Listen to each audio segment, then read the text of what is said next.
From the Library of Congress in Washington, D.C.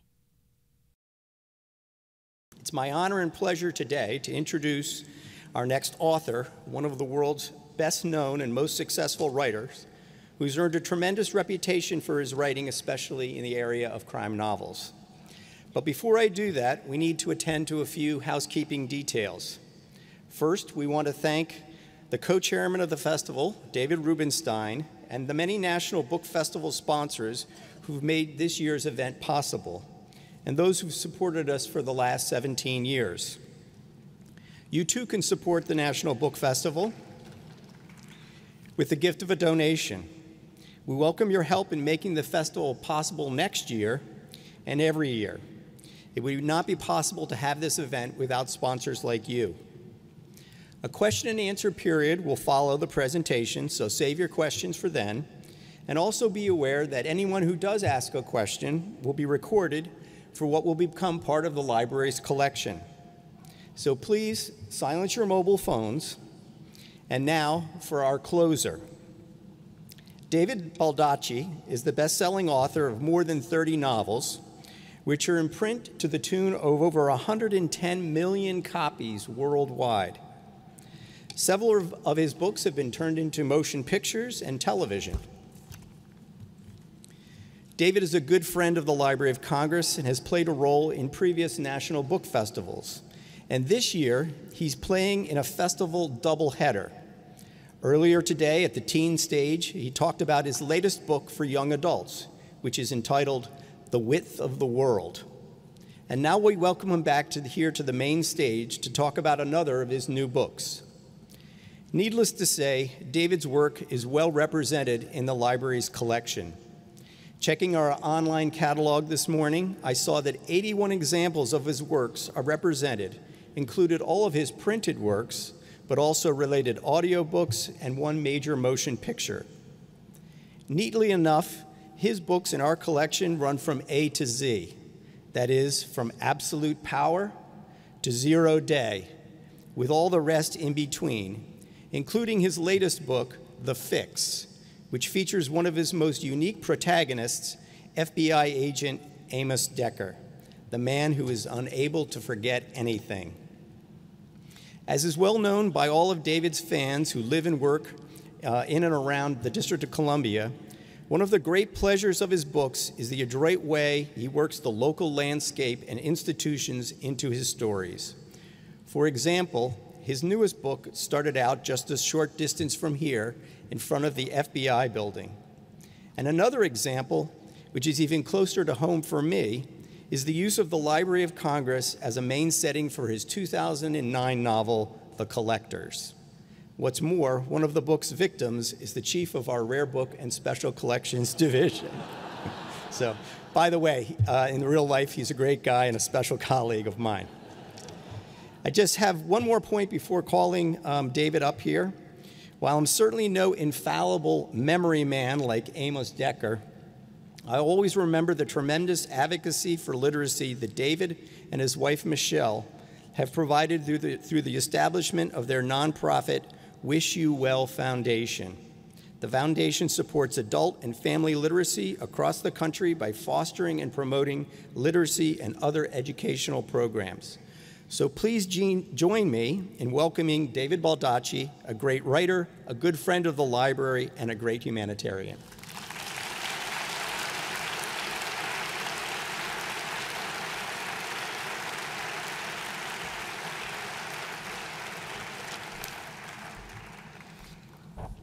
I was marveling how many people were here. If it had been me, I would have already left.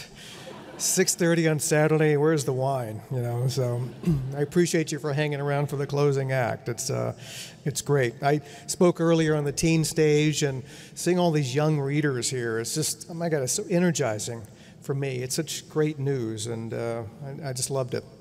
It's great to be back. I think this is probably my 6th or 7th visit to the National Book Festival. I think at some point I told them to stop inviting me, but I'm kind of the local guy right across the river in Virginia, so whenever I go to places that have festivals, I always make this remark, which I think is a good one. Never take them for granted. Because once you start taking great things like this for granted, they tend to go away. So always come, encourage your friends and family to come, bring new people in.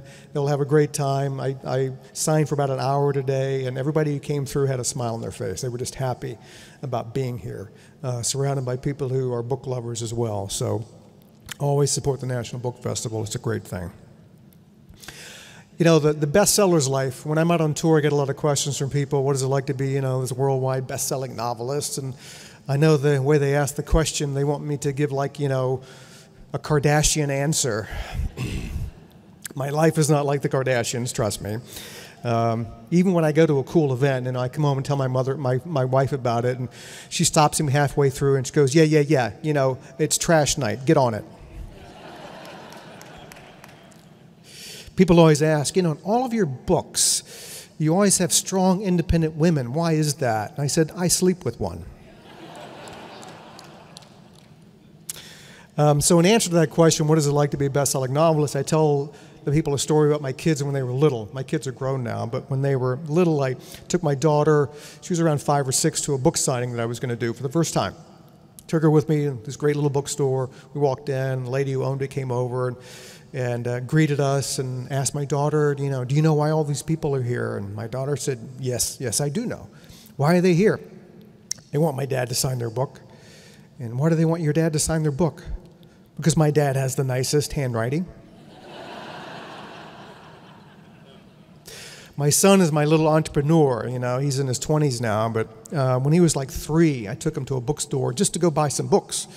He walked into the bookstore and he saw the people reading all the books on the shelf. His eyes got huge, and all of a sudden he started running across the bookstore screaming at the top of his lungs, "My daddy will sign any book you've got for $2.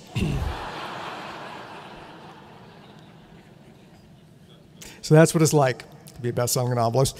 You'll be pleased to know, because I love the National Book Festival, at my earlier signing, I waived my $2 fee, and I signed all the books for free. Amos Decker, it's interesting. When I decided to create a series around him, I thought, okay, I want to do a new series. I wonder what kind of a character I should create. Okay, I'll create a guy who has no social skills, rubs everybody the wrong way. He's sort of like this obese, big, flabby guy who can't get along with anyone. He'll be very popular, I'm sure. And he has been incredibly popular, and I think it's because he's unlike any character I've ever created before. And I've been interested in the brain for a long time. Obviously, it's what makes us us. And when something happens to the brain, you read a lot about it in football these days with TBIs and CTE and all that. The brain has a unique, ability to sort of heal itself in some ways. So if one part of it is damaged, it rewires itself around the damaged part and tries to keep going as much as it possibly can. So I thought, I'm going to create a character who is going to have a TBI, and he's going to come out of it with perfect recall, perfect memory, hyperthymesia, which is a real condition. You're either born with it or you can get it through a TBI. And let's see how that goes with him. And when I went on book tour with Memory Man for the first time, I asked people, raise your hand if you think it'd be really cool to never be able to forget anything. A lot of people raised their hand. Okay, raise your hand if you have something in your life you'd rather forget. Everybody raised their hand. And those who didn't were lying to themselves, by the way. So that's the albatross around Amos's neck. That's what makes him human. That's what makes us sort of root and care for him, because we know that he's in the same body, but he's not the same person he used to be. Can you imagine that? That you're a totally different person now because something happened here, changed your personality, and instead of being outgoing and friendly and gregarious, and you can't relate to people. Can't understand the social cues anymore, and you're on a different spectrum, even though you're in the same body, and you're never going to be who that person used to be. So I thought that would be a unique way to sort of try to present this character, and allowed me over many books to sort of deepen and enrich and change who he is. So from book to book, day to day, his brain may rewire itself again. You never know, and he might become something else. So when I write, I try to write about things that interest me. The old adage is write what you know. I would modify that and say, write what you would like to know about, and then go and find out about stuff and find out if you're passionate about something that'll keep the fires burning for whatever length of time it takes you to write what you want to write. What you don't want to do is halfway through a book run out of gas because you figured out, I'm not really interested in this. I was trying to write the next Jurassic Park, When Jurassic Park first came out, I can guarantee you that every book proposal and every screenplay proposal, you know, had something to do with Jurassic Park. Even if it was a romantic comedy, you're going to have a T-Rex in it. You know, they're going to be kissing, it's going to be very romantic, and the T-Rex is going to come in and kill one of them, you know. Or when the Da Vinci Code came out, everybody was trying to write the next code book because they were, what are they doing? They were chasing a trend, and most of them didn't finish the book because they weren't really interested in dinosaurs or code. They just thought, oh, this is the next hot trend. What you need to find is something you really care about. And guess what? The passion all of a sudden will start to infect the sentences and the paragraphs and the chapters and the storytelling. It'll come through. It'll make it all better and all stronger, and all of a sudden what you're writing sort of gets lifted out of the sludge piles. It sits on editors' desks in New York. The book I'm just finished, and it'll be out in November. It's called Endgame. It's Will Roby and Jessica Reel, my two assassins, back and takes them to an interesting place in the United States. That'll be out in November. They're filming the Christmas Train movie right now in Vancouver. So they're going to replicate Christmas in Canada in August. They've got the snow-making machines fired up and ready to go. It's interesting, I read a story recently that said the Hallmark ratings, this is a Hallmark movie, so it'll be on Thanksgiving weekend. Hallmark ratings are through the roof, like tripled what they were ever since January.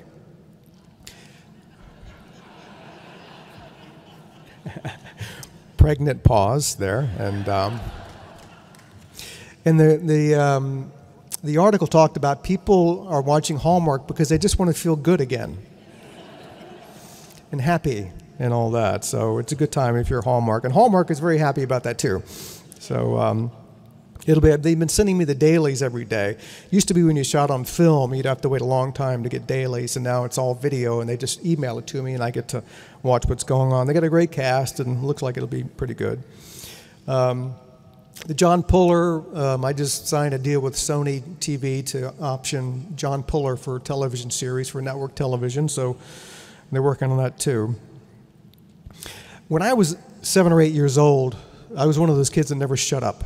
You know, I just couldn't stop talking. I would either be arguing with people or making up tall tales to get myself out of trouble with parents, assorted school officials, people like that, truancy officers.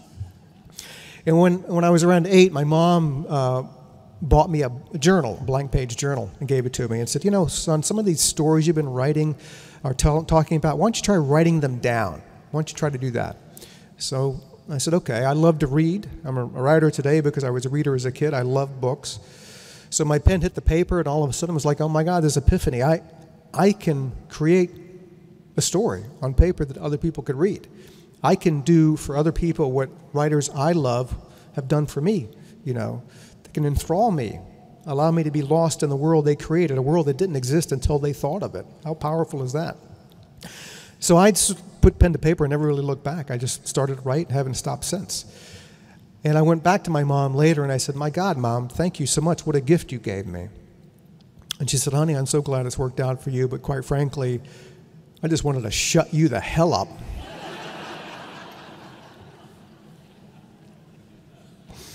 I'm your mom, I will always love you, but even moms need a little peace and quiet. I totally get that, Mom, thank you.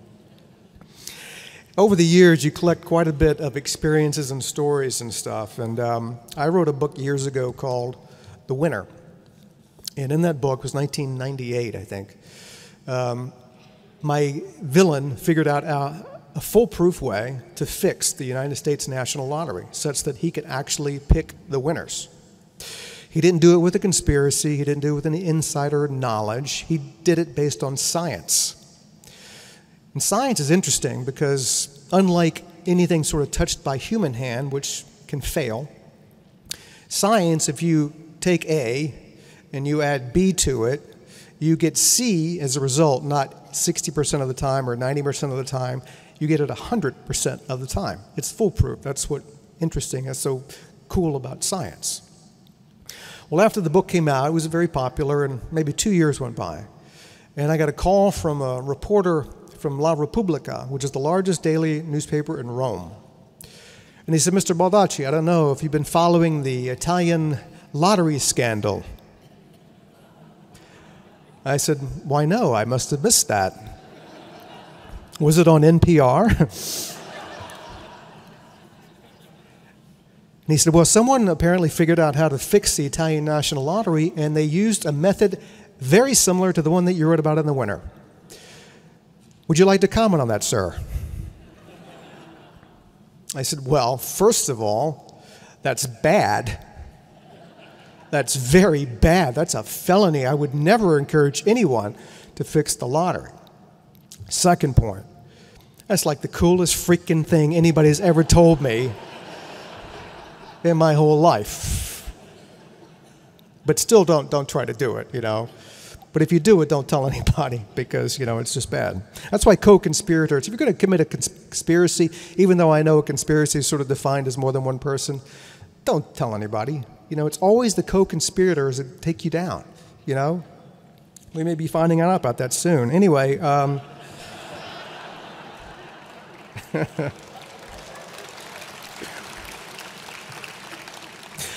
my wife, she went to my talk today on the teen stage, so she sent me a text with advice on things that I should avoid saying. First of all, she said, for next talk, more appropriate to talk politics, not with kids. But not more or too much. With questions, keep them shorter. So many people want to ask, but can't, as your answers are always far too long. I'll just stop there. Anyway, I did mention the strong, independent women, right? And that's her. Now, I'm Italian-American, second generation. My father was first born in the United States, and his grandfather immigrated to the United States around the turn of the last century. And he was born in a little village called Barga, Italy, which is about an hour north of Pisa in Tuscany. And my father had always tried to go to Barga to see where his father was born. The closest he made it was Egypt when he was in World War II. But the United States Navy wouldn't let him go any farther than that, so he never made it back to Italy. So the year that my dad unfortunately passed away, we had made plans to go to Barga. And I wanted to go there both for myself and bringing my family, but so I could come back and tell my dad. Unfortunately, I never got a chance to do that. But before we went to Barga, I got an email from the mayor of Barga. And he said, I read in a travel magazine that you were spending your holiday in Italy, which is kind of creepy, right? And he said, I would love for you to come to Barga, and I'd love to take you to lunch. And you can see the city, town where your grandfather was born. And I wrote back and I said, this is fantastic. I was going to bring my family anyway, so we set a date. We flew over, place where we were staying, and then the time came for us to go to Barga. We were there, we were traveling with two other families, and our kids were younger back then. So we loaded into two cars. If you ever driven in Italy, unless you're in like one of the Autobahn, Autostrada places, you can't get anywhere fast. You probably can't get anywhere at all. I mean, it's just a lot of back roads and stuff. And even though we had a rental car that we had paid for, you know, like the Hertz Never Lost, they have the same system in Italy, slightly different name. It's called Hertz Always Lost. I have yet to drive overseas where the GPS did not break down exactly when I needed it to work. So about 30 minutes outside of Barga, our GPS went on holiday. And I'm a very punctual person. I was a trial lawyer for 10 years, and you learn not to be late because judges don't like that. And we were already late to this lunch. So my wife is trying to navigate using paper maps, and we're driving along, and finally I just stopped at this crossroad, this intersection. It looked like there was something there. And I said, do you think this is it? Do you think this is Barga? And so she looked out the window and said, well, considering that there's a 12-foot tall poster of you on the wall over there, it's a pretty good bet we're in Barga. And then we noticed all the traffic and policemen directing traffic, and I'm like, what is going on? So I rolled down the window. I got the attention of one of the police officers. In my broken Italian and his broken English, I asked him, I said, so, you know, so what's going on? He says, oh, it's David Baldacci Day in Barga. Park over there.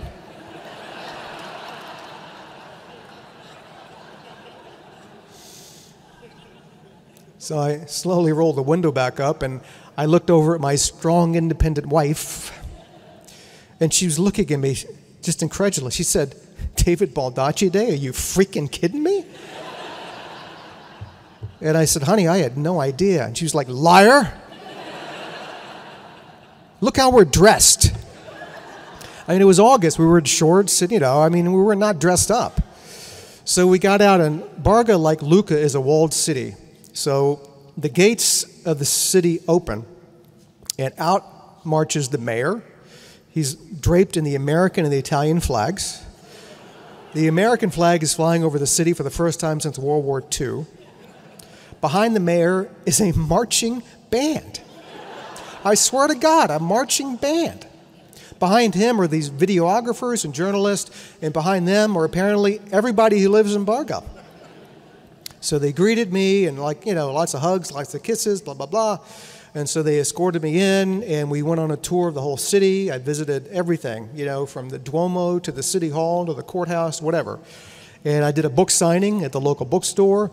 And then we had a fabulous lunch. It was me, my family and friends, the mayor, 1,100 new friends. And time goes on, and we had a long drive back. We were staying at a villa on a side of a hill with a one-lane road going up, switchbacks all the way. I mean, if you meet another car going there, that's why in Italy, all the side view mirrors are all beat to crap. Because as you're going along, if you're on the side with no guardrail and a 2,000-foot drop, you're like hugging.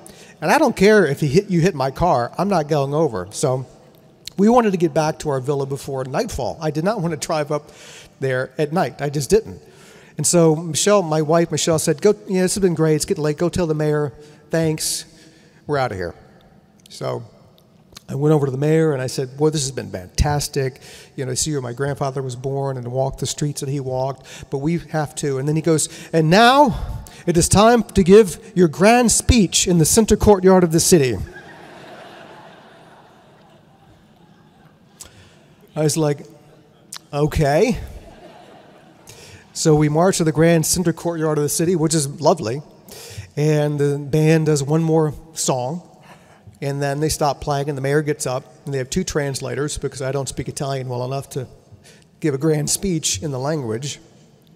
And the mayor gets up and starts giving us presents. He gave me a lifetime supply of olive oil.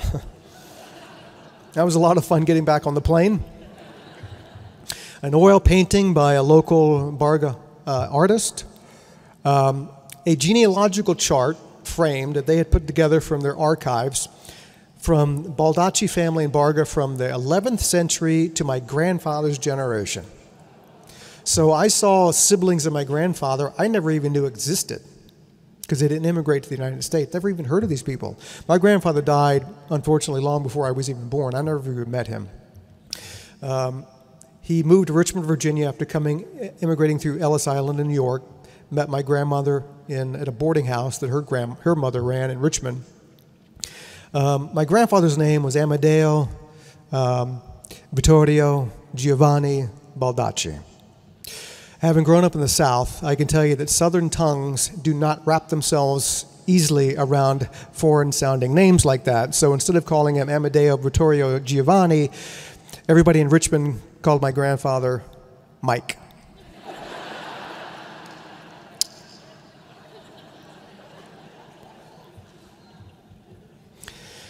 So I got the genealogical chart. And then they gave me a book. And the book was from the town archives. It was a journal that my ancestor, Pietro Baldacci, started writing in the 1630s. And because paper was scarce back then, if you passed away and there was paper left, it was just handed down to the next generation. So the last entry in that journal is from the 1880s. It covers almost 250 years of my family. That was a pretty special thing. So that was with me. And then the mayor says, "Okay, the Baldacci bambinos, venga, my kids, come on up." So back then my daughter was 14, 15, my son was 12. So teenage girl. So the seas of people part, and my daughter's having to walk up between this gauntlet of people, all eyes on her. And as she's walking up, she's not looking at the mayor. She's not looking at anybody other than me. And she's looking at me, all you dads out there with daughters, she's looking at me with a look that says, "You've ruined my life."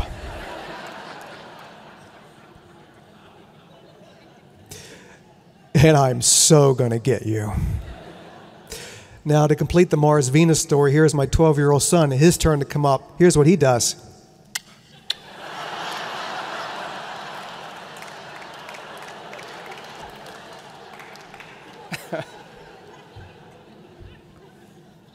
The brain wiring, I'm sticking to it. I mean, grew up in the same house, same set of rules, totally different kids, my gosh. So then I gave my grand speech. Obviously, I had nothing prepared. But I said, you know, even though it's August, it feels like Christmas, because this outpouring of family, friendship, and just my own history that I didn't know existed until I arrived here, it's been so overwhelming, probably one of the greatest gifts I've ever received. And after my speech was done and we were leaving, one of the people we had traveled there with said, David, you have to come over and meet these gentlemen. There were 4 very elderly men on this bench. And they all had canes and felt caps, and they were all holding one copy of one of my book. And I went over to my friend and said, oh, who are they? And I think the youngest was in his middle 80s. The oldest was close to 100. And I asked my friend, who are they? And he said, they're all Baldaccis. They all came from other countries today to meet you. So these 4 elderly men stood up, took their caps off, and bowed in respect to me. And all being Italians, we just started sobbing. Sobbing and hugging, hugging and sobbing. But it really was one of the most perfect days of my life, you know, and would never have had the opportunity to go over there if I hadn't been a writer and been interested in my family history, but it was just an amazing day. And I memorialized that story that I just told you, all true, in a travel story that I wrote for Lonely Planet. They're a travel guide. They asked a bunch of writers to write about their favorite travel story, and they called me up and said, do you have one? And I said, yeah, I think I have a favorite travel story. So the title of the story is entitled Coming Home. Even though I'd never been to Barga before in my whole life, it really felt like I was coming home. A couple more stories and I'll take questions.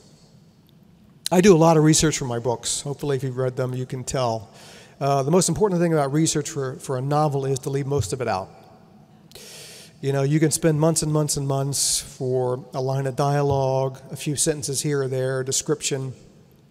You're not writing a textbook, and you have to fight against that compulsion to cram all your research in there because you're so proud of what you did and you don't want to waste it, right? If you try to do that, most authors, instead of integrating it throughout, they just get, oh, I know, and you just stick it in one spot. And I call those books flip books. We've all read them. And a flip book is a writer has done that, and you're reading as a reader, and you're enjoying the story, and all of a sudden you're like, oh my God, what's this flip, past all the research that they crammed in there, because it really has nothing to do with propelling the story forward, and then you get back to the story and you're enjoying it. So you got to leave most of the research out. But I still do a lot of research, one, because I enjoy it. I like learning about things, and I like meeting fascinating people. I just love that. But research can get you into an enormous amount of trouble. And it happened to me on one fateful day. I was leaving not too far from here. I was at Union Station. I was on an Amtrak train, a Acela train going up to New York. And I'm sitting at a table that I'm sharing with 2 other guys. I don't know them. You know, you just share tables. And I assumed they were businessmen because they were in suits and they had BlackBerries and cell phones and smartphones and laptops and miniature satellite towers, you know. These guys were like doing deals, and so it was cool.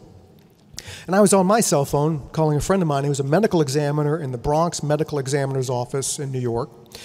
And all I wanted to do was set up an appointment so when I got to New York I could meet with her. She was a sort of a recognized expert on this field in forensic science. I needed to know more about to write a book called Split Second. It was the first novel in the King and Maxwell series. Just wanted to set an appointment up. I like to do my interviews face to face. Unfortunately, she told me that she was leaving to go overseas on special assignment. She was going to be leaving to go to JFK before I even got to New York. She was helping in a homicide investigation overseas as part of an effort with the State Department. She had the special set of forensic skills. She was going to be gone for about 3 weeks. It was a sort of a confidential investigation. No communication was going to be allowed stateside while they were there. So I could either ask her the questions now or wait until she got back.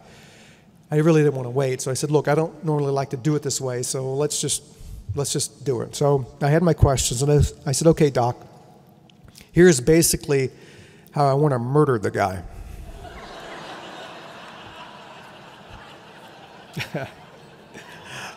I know.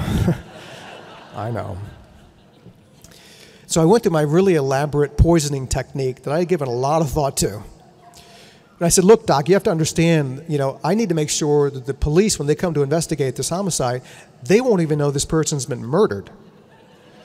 And she said, David, what you just described really is the perfect crime. The police investigation will not, show that this was a murder. I said, okay, but there's going to be a postmortem done on the body. I need to be able to fool a medical examiner. They won't know the person's been murdered. She said, David, trust me. I've often thought about murdering people.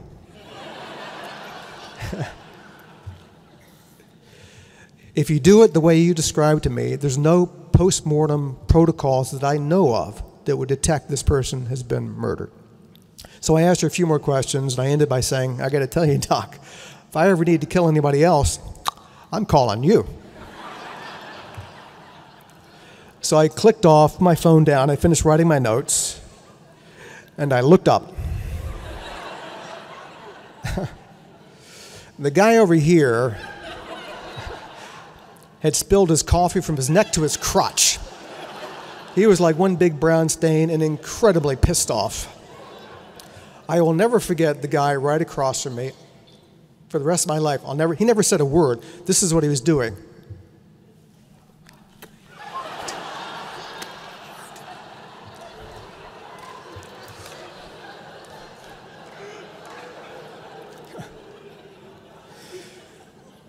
And over his shoulder, here come the Amtrak police. No lie. Amtrak has its own police force. I did not make it to New York that day. I was detained as a person of interest by the Amtrak police, who apparently don't read a whole lot.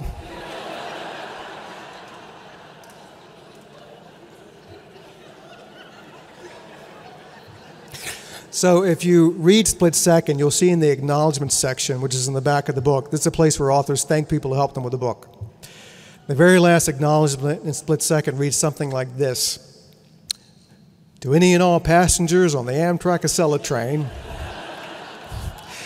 who might have overheard me discussing with an expert poisoning techniques for purposes of researching and writing a novel, and were probably scared out of their wits at my seemingly diabolical intent, I apologize. I thought it was actually pretty fair of the judge to let me do it that way.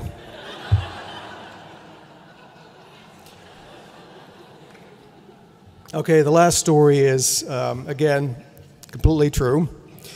The other question I get from people is, well, you're a famous writer, you must get recognized in public all the time. Almost never. We're not like real celebrities, In America, writers are not celebrities. We're not like musicians or actors or athletes. This doesn't happen, which is not a bad thing. I wouldn't want to walk out of my house and get mobbed. It's just crazy. But even when you are recognized in public, it's not the ego stroke that you think it might otherwise be. So my wife and I were having lunch. I don't even remember which city we were in. We were in a booth having a nice lunch.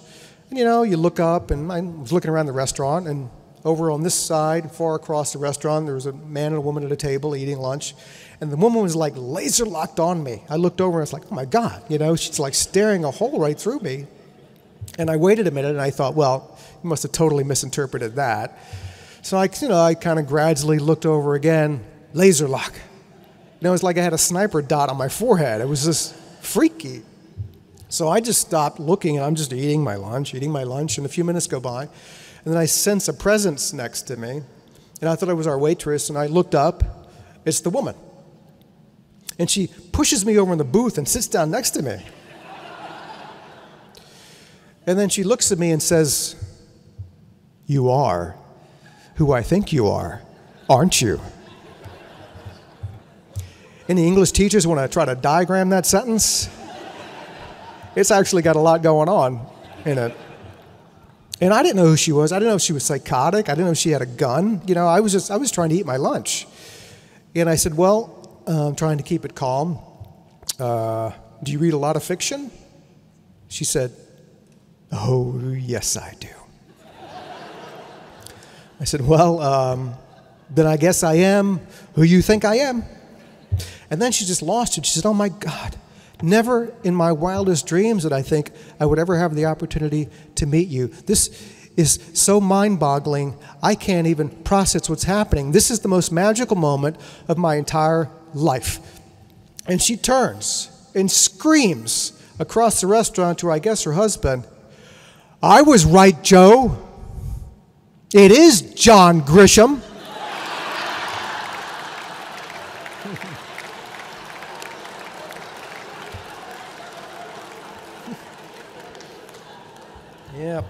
Yep. I've known John a long time, and great guy. You know, every time I've asked him to help out with a charitable event or something, he always steps up. He's just a wonderful guy. That moment of my life really wasn't feeling the love for John. You know, my poor wife. She blew iced tea out of her nose. Literally.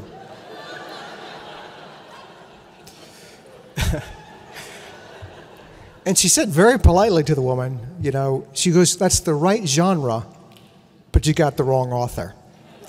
And the woman did look mortified, and she looked at me again and she said, "Oh my God, are you Baldacci?"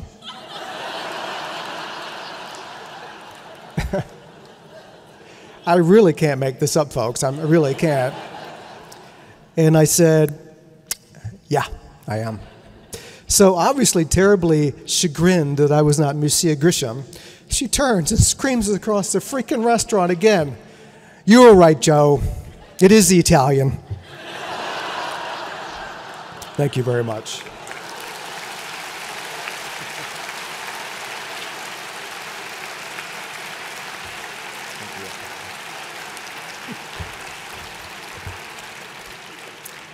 Anybody have any questions?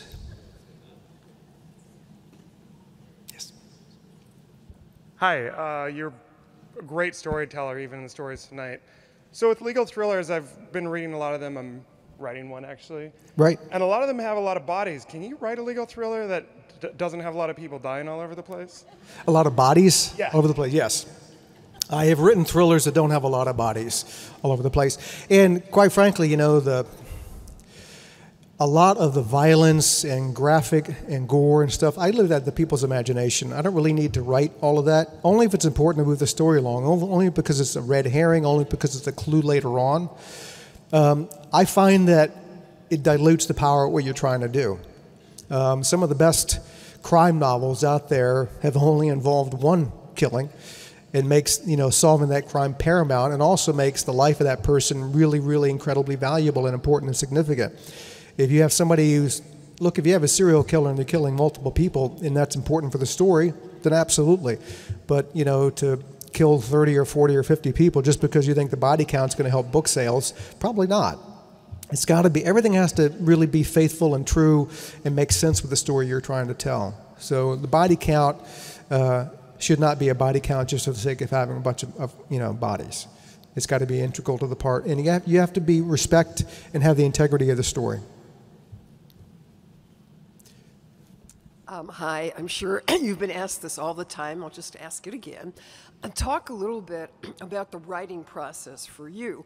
Do you block off an entire day, go out for lunch, write, then go out for dinner? Or do you try to just put as much as you can intensively in that day? And also, do you get together with some of your writing colleagues and trade craft or challenges and share moments that worked and moments that didn't? Okay, the writing process and what is my typical day like, and do I hang out with John Grisham? Anyway, my days are typical for being atypical. You know, I know a lot of writers will have a 4-page a day, 5-page a day, 2,000 words a day. That's not really worked for me. One, because I may not have 2,000 words that I'm going to be able to write that day. Or I may have 10,000, and why should I stop? I tend to write until the tank is empty. And however many words it ends up or pages, it doesn't matter to me so long as I get out that day what I want to get out. Some days I don't write anything. Some days it's just not there. It's not crystallized. I haven't thought it through enough. I don't outline everything. You know, I've written over 40 books. I've never known the ending of any of my books until I, get to the end. When I sit down to start a book, I have no idea how it's going to end. And I work my way there. I use mini outlines, miniature outlines when I need to, but I really like to immerse myself in the story, and therefore I really feel like I need to map everything out. Plus, if it could work really well when you write it in an outline. It's almost like practicing, you're a practice player in the NFL, and then game day comes and you're actually playing for real with, the best in the NFL. It's different. So it might have sounded brilliant in the outline, and then you sit down and try to implement that outline on a printed page, and all of a sudden you realize this doesn't work at all, Because I had the note over here, it said, come up with something brilliant. It's just not working, The outline says brilliant. I can't make it, what's brilliant? You have to be true to the story. And like an Amos Decker, the very first Amos Decker book, Memory Man, I didn't even know the guy. So how could I write an outline of the entire book when I had never even spent time on a page with him? I had to get a feel for him, his voice, how he walked, how he dealt with people, what his thought processes were like. In order to do that, you got to write the stuff. And it may not work the first time, or the second, or the 10th time.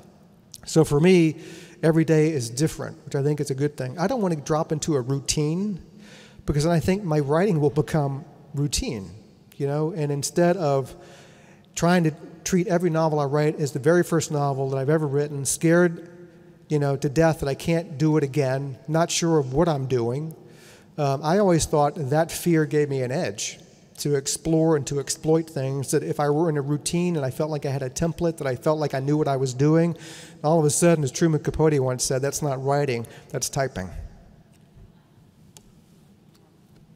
What's the hardest character that you've ever written, and why were they hard to write? The hardest characters that I've ever written, and why were they hard to write?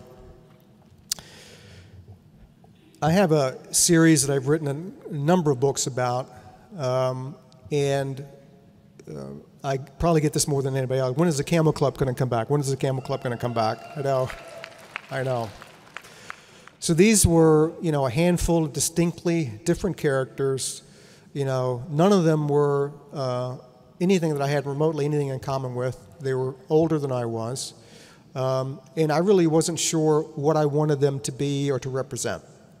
But I knew that I wanted them to have sort of this anchor in Oliver Stone, not the film director, the other Oliver Stone.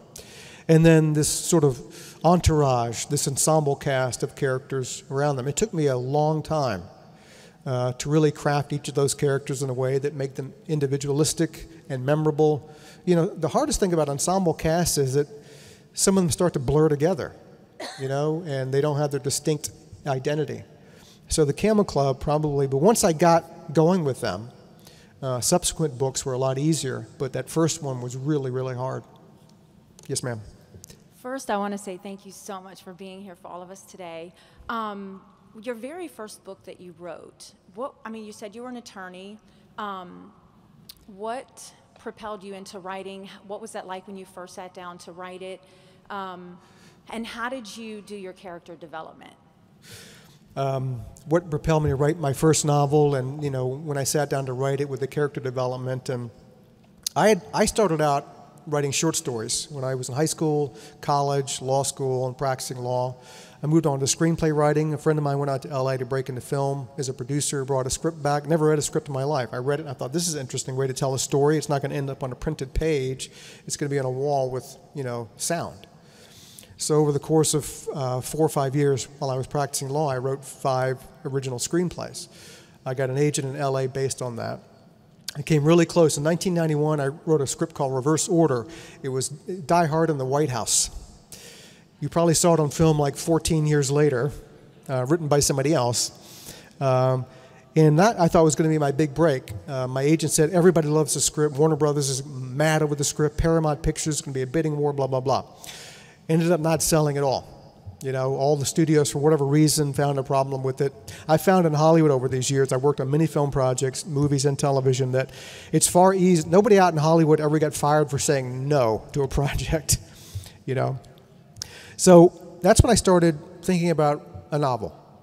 And my law office was very near the White House, and I would go out and walk around. I'd see the Secret Service. Occasionally, you'd see the presidential motorcade. And I thought, I'm going to write a book that's going to flip all the stereotypes. I'm going to make the good people bad and the bad people good. So I wrote a story about the president tryst with a mistress, a cover-up. The Secret Service was part of the cover-up, and a burglar, this bad guy, had the highest morals of anyone in the story. So I spent 3 years of my life writing that novel. No thought that anybody was actually going to buy it. I just thought it was a cool story. So I just wrote every day, a little bit. I'd get home from work right in the middle of the night. I just wrote a little bit every day for 3 years, and it was finally done. And some of it, there was a young lawyer in the book, Jack Graham, and that was somewhat based on me because I was a young lawyer back then. But it was sort of the dynamics of Washington, because I'd worked a lot, with, organizations in D.C. I thought I knew the city pretty well. So a lot of it was just experiences that I had and just using my imagination to fill in everything else.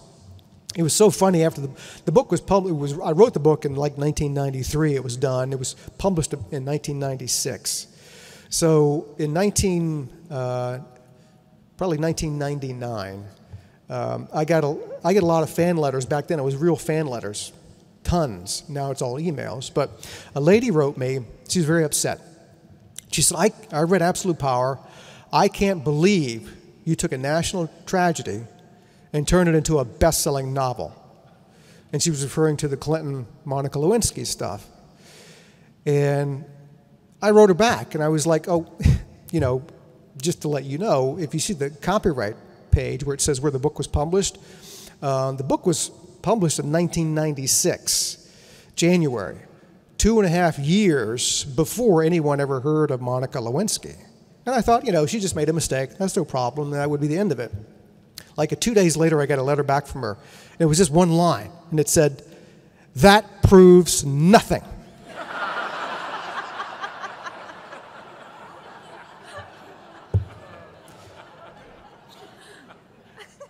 I've still got that letter. And that just goes to show, once people believe something, it's really hard. Yes, ma'am.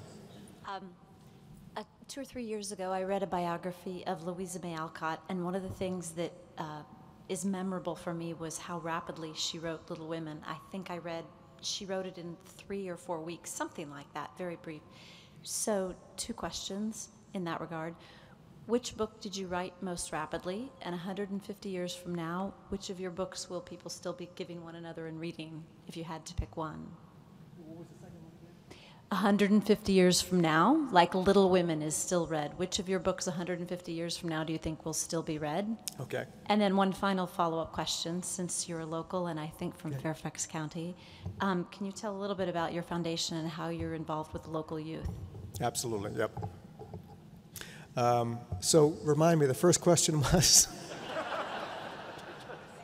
Which of your books did you write most rapidly? Right, okay. Any in 3 weeks? The book that I wrote the fastest was not a thriller. It was called One Summer. And it was a sort of a family tragedy. And the only reason that book was written was because my son was receiving confirmation in the Catholic Church, and my wife told me to go to the church early to save seats because it was going to fill up, and we had family and friends flying in from out of town. So I went there to save seats, and it was just me and the priest, who I knew very well, so we were just sitting there. But I had like 2 hours to kill. And my dad had just passed away. My mom was very ill. My son was receiving, my last child was receiving his last major step in the Catholic Church. The next after confirmation is last rites, basically. So it was almost like, I felt myself coming up to the turnstile too, and the years were going on. And while I was sitting there 2 hours, the story for One Summer just unspooled in my head, totally from A to Z. That almost never happens. So I went back and wrote it. I probably wrote that book in maybe 2 months, while I was writing, my other thrillers as well. And nobody knew I was writing it. When I sent it up to my agent, he was astounded. But it was a story that resonated deeply with me. And the premise is a very simple premise. It's that it's a family. They have 3 kids. The dad is terminally ill with an incurable disease. He's in hospice, home hospice. And he's preparing himself and his family for he won't be there. And the mom is going to be the surviving parent. And the family is trying to deal with that. And because of sort of a twist of fate, the father ends up being the surviving parent. And he has to deal with that. I don't know why it hit me so completely, but it did. It's just one of those things that happens in life. The book that the people will be reading about of mine 150 years from now, I'll reserve the right to say that it might be one that I haven't written yet. I wrote a book years ago. It was made into a film called Wish You Well. And that was a book very near and dear to my heart. It was totally different. It was like if I'm going to have a To Kill a Mockingbird experience, it would be that. I'm very much intimately involved with my own family's history in Southwest Virginia, on top of a ridge in one of the most isolated parts of the United States.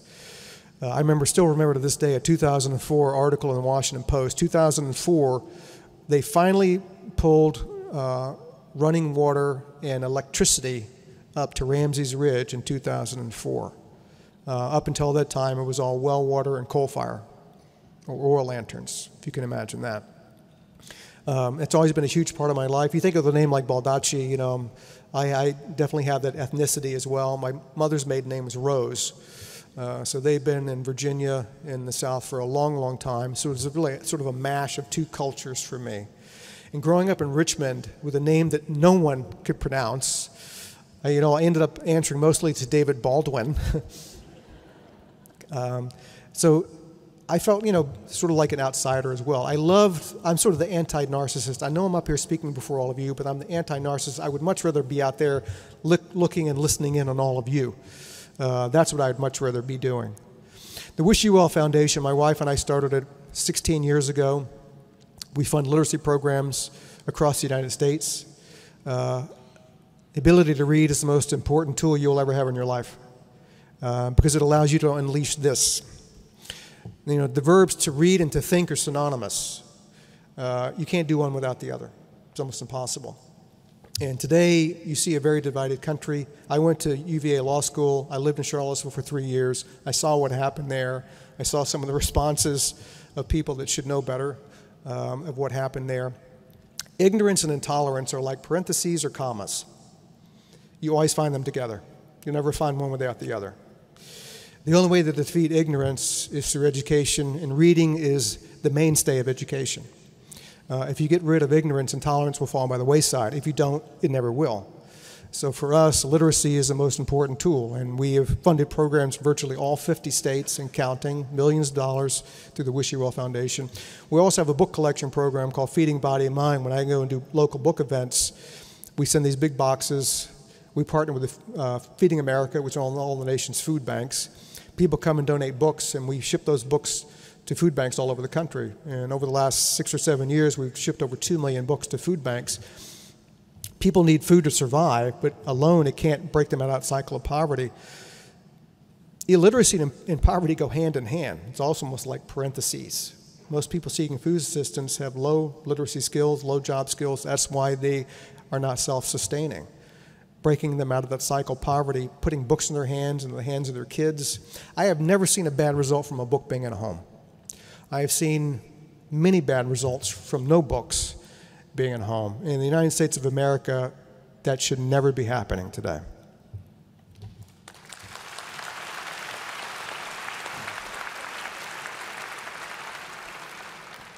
Hi. Well, the early one, she asked one of my questions, and you answered another one of my questions, but I would like to take this opportunity to give some comments. First of all, thank you for being here. And I would like to ask the Library of Congress not to answer your call to stop inviting you. Thank you. Thank you. And obviously, you wear so many extraordinary hats: writer, lawyer, storyteller. And my 12-year-old son there earlier commented on, you look like a very much politician and actor. Yeah. But I'm most impressed and interested in your role as a humanitarian. So I wanted to say my questions as a proof that I came with the questions That's how and why you coined your name of your foundation, We Wish You Well. And what's the most, your proudest accomplishment so far? But I think you already answered. Thank you. Okay, thank you. A great question. Great question.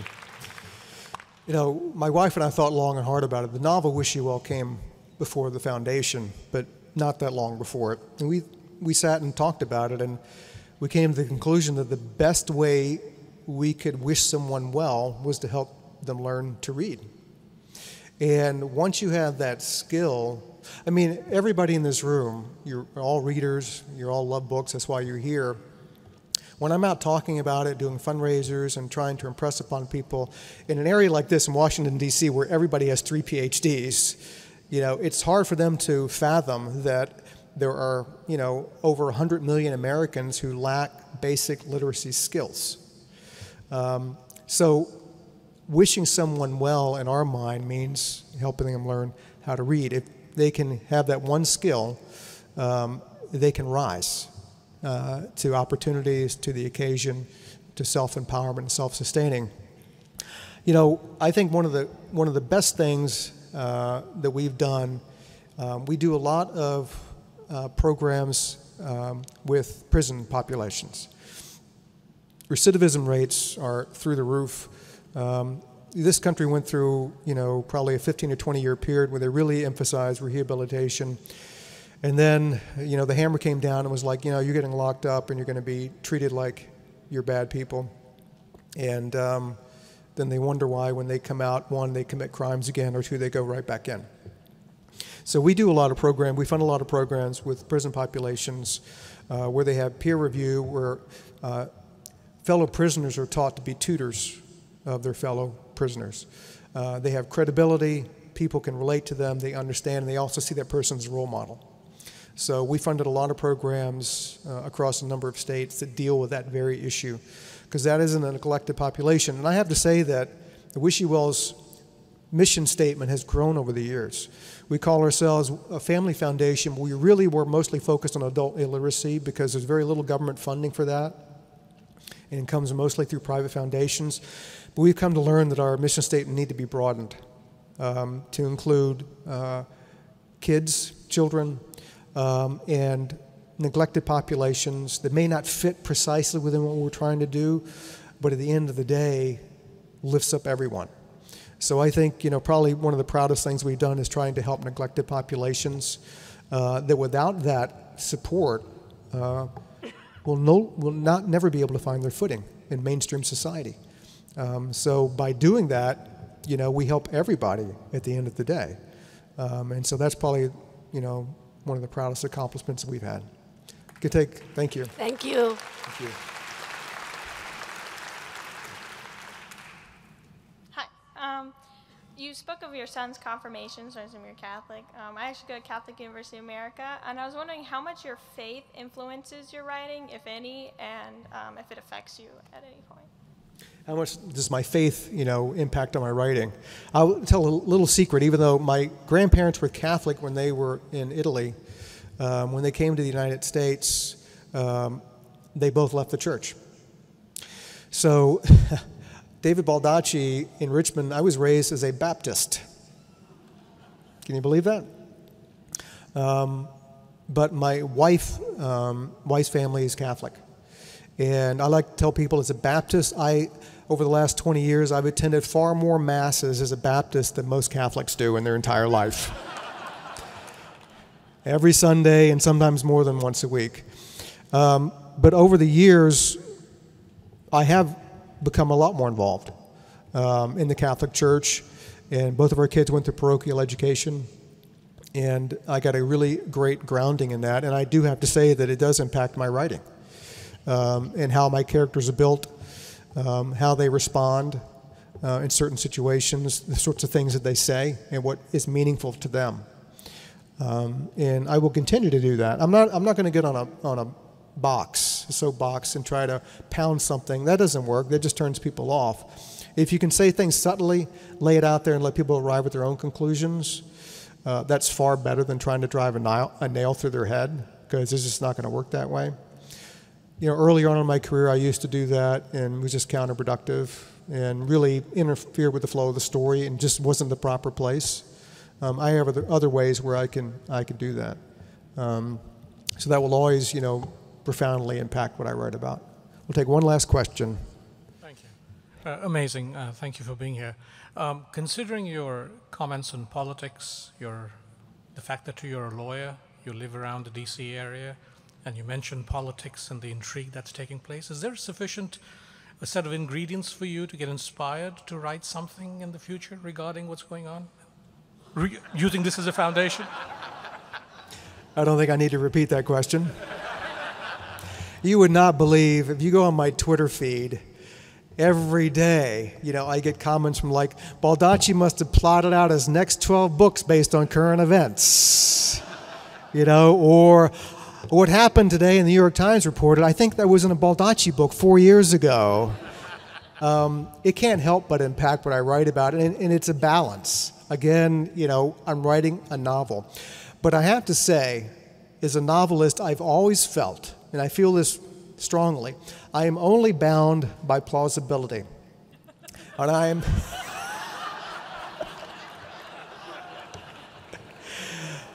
and I can't tell you how liberated I feel. Thank you very much. This has been a presentation of the Library of Congress. Visit us at loc.gov.